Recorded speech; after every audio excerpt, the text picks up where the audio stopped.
આગાહીને લઈ state emergency operation centre ખાતે વેધર વોચ ગ્રુપની બેઠક મળી, જેમાં તમામ જિલ્લા કલેક્ટર, એનડીઆરએફ, એસડીઆરએફ, નેવી, આરોગ્ય સહિતના વિભાગોને તેમના સાધનો અને ટીમોને એક્શન મોડમાં રાખવાની તાકીદ કરાઈ છે. અગાઉ અમદાવાદ, આણંદ ઉપરાંત દક્ષિણ ગુજરાતમાં તોફાની વરસાદથી તારાજી સર્જાઈ હતી.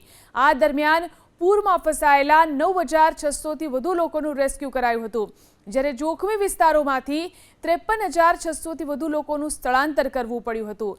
રાજ્યમાં અત્યાર સુધી સિઝનનો 55.22% વરસાદ ખાબકી ચૂક્યો છે, જેમાં દક્ષિણ ગુજરાતમાં સૌથી વધુ 78.49%, કચ્છમાં 19.5%, ઉત્તર ગુજરાતમાં 42.18%, તો સૌરાષ્ટ્રમાં 43.98%, મધ્ય ગુજરાતમાં 47.86% વરસાદ ખાબકી ચૂક્યો છે. આ તરફ રાજ્યના 13 ડેમો 100%, 26 ડેમો 70થી 100% ભરાયા છે, તો 20 ડેમોને હાઈ એલર્ટ પર, 6 ડેમોને એલર્ટ પર, જ્યારે કે 13 જળાશયોને વોર્નિંગ પર મૂકવામાં આવ્યા છે.